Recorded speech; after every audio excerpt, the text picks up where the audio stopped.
Pemerintah bangun sistem pertahanan cerdas di IKN. Pemerintah tengah bangun sistem pertahanan cerdas di Ibu Kota Nusantara atau IKN.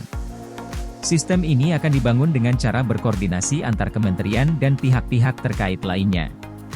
Kita mampu untuk mewujudkan sistem pertahanan IKN sesuai dengan apa yang telah ditetapkan yakni Smart Defense System, kata Deputi Bidang Koordinasi Pertahanan Negara Kementerian Politik Hukum dan Keamanan Laksda TNI Kisdianto seperti dikutip Antara, Jumat, 8 Mei 2024.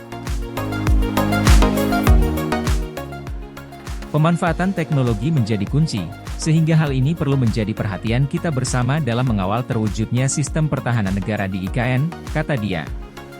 Kisdianto berharap koordinasi antar kementerian serta TNI, Polri dan seluruh lembaga pertahanan terkenal dapat berjalan dengan baik demi terciptanya sistem pertahanan cerdas di IKN.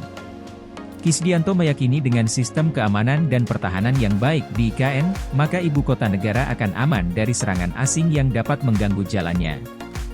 Dengan terciptanya sistem keamanan dan pertahanan yang baik di IKN, dia yakin ibu kota negara akan aman dari serangan asing yang dapat mengganggu jalannya pemerintahan.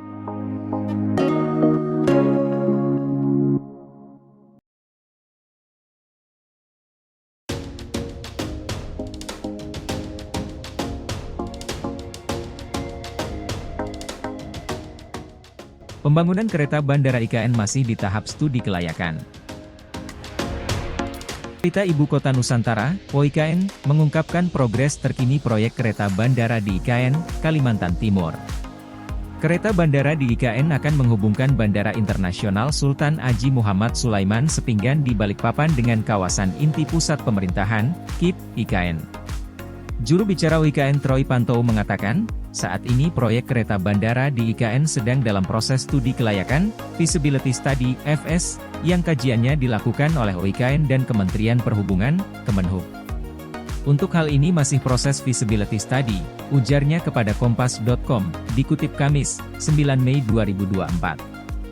Namun dia belum dapat memastikan kapan FS kereta bandara di IKN akan dirampungkan. Lantaran FS belum selesai, dia juga belum dapat memastikan berapa tepatnya nilai investasi yang diperlukan untuk membangun kereta bandara di IKN. Masih belum sampai ke situ prosesnya, ucapnya. Sementara itu, Kemenhub juga masih belum memberikan penjelasan terkait proyek kereta bandara di IKN ini saat dihubungi Kompas.com. Berdasarkan bahan paparan Deputi Bidang Pendanaan dan Investasi Agung Wicaksono dalam sebuah webinar pada Rabu, 24 April 2024, trase kereta bandara di IKN akan sepanjang 46,06 km. Dengan kereta bandara ini, perjalanan Sepinggan KIP dapat ditempuh selama kurang dari 34,6 menit. Proyek kereta api yang rencananya akan dioperatori oleh PT Kereta Api Indonesia, Persero, atau KAI ini ditargetkan dapat beroperasi komersial pada 2029. Sementara proses konstruksinya akan dilakukan selama 2027 hingga 2028. Adapun estimasi biaya investasi untuk pembangunan infrastruktur kereta bandara di IKN sebesar 3,2 miliar dolar AS, sudah termasuk biaya pembangunan Inmerced dan Approach Tunnel.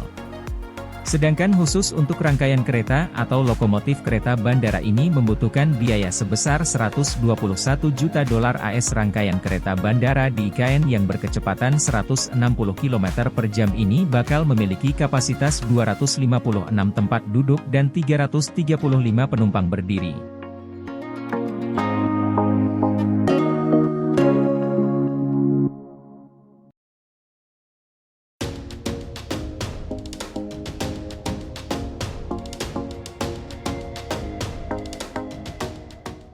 Amerika Serikat hibahkan dana untuk pembangunan IKN. Otorita Ibu Kota Nusantara, (POIKN), Republik Indonesia menandatangani perjanjian hibah kota cerdas dengan Amerika Serikat dalam rangka mewujudkan Nusantara di Kalimantan Timur sebagai Smart Forest City pada pekan lalu. Menurut Deputi Bidang Transformasi Hijau dan Digital Otorita IKN Mohamed Ali Berawi, pembangunan IKN merupakan kesempatan langka dalam melakukan pemindahan ibu kota di dunia. Kami mengundang kolaborasi internasional untuk menjadi bagian dalam pembangunan kota global yang modern dan berkelanjutan. Kami menghargai dukungan hibah United States Trade and Development Agency, USDA, untuk memfasilitasi kolaborasi antara kedua negara di IKN, ujar Mohammed Ali Berawi. Ali menyatakan apresiasinya atas dukungan pemerintah Amerika Serikat dalam membangun IKN sebagai kota cerdas. Sementara itu, Direktur USDA Amerika Serikat Enoch T. Ebong menyatakan, dukungan agensinya terhadap pembangunan IKN. Pembangunan IKN adalah pekerjaan yang luar biasa yang belum pernah ia lihat sebelumnya selama 20 tahun karirnya pada bidang pengembangan infrastruktur. Nusantara dapat melakukannya dengan kerja dan dedikasi yang sangat baik. Untuk itu, kami berterima kasih kepada OIKN atas kerja keras sehingga kemitraan ini dapat diwujudkan dengan sangat baik dan kita dapat melakukan penandatanganan hibah ini. Hal ini menjadi simbol kerjasama yang kuat di antara kedua pemerintahan, ujar Ebong.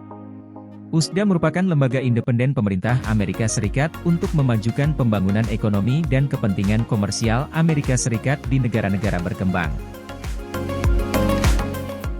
Forum ini dapat mendukung keberhasilan pembangunan IKN, memfasilitasi pertukaran pengalaman dan praktek terbaik dalam pembangunan kota cerdas, serta membuka peluang kerja sama dalam perencanaan dan implementasi, kata Ebong. Selain itu, kerjasama antara Indonesia dan AS terus berlanjut dengan penandatanganan perjanjian hibah sebesar $2,49 juta AS dari pemerintah Amerika melalui USDA. Hibah ini akan digunakan untuk mendanai bantuan teknis terkait usulan penerapan teknologi dan solusi kota cerdas di IKN. Otorita IKN dan USDA juga sedang dalam proses diskusi lanjutan untuk mempersiapkan kerja sama hibah bagi pilot proyek pembangunan Command Center tahap kedua.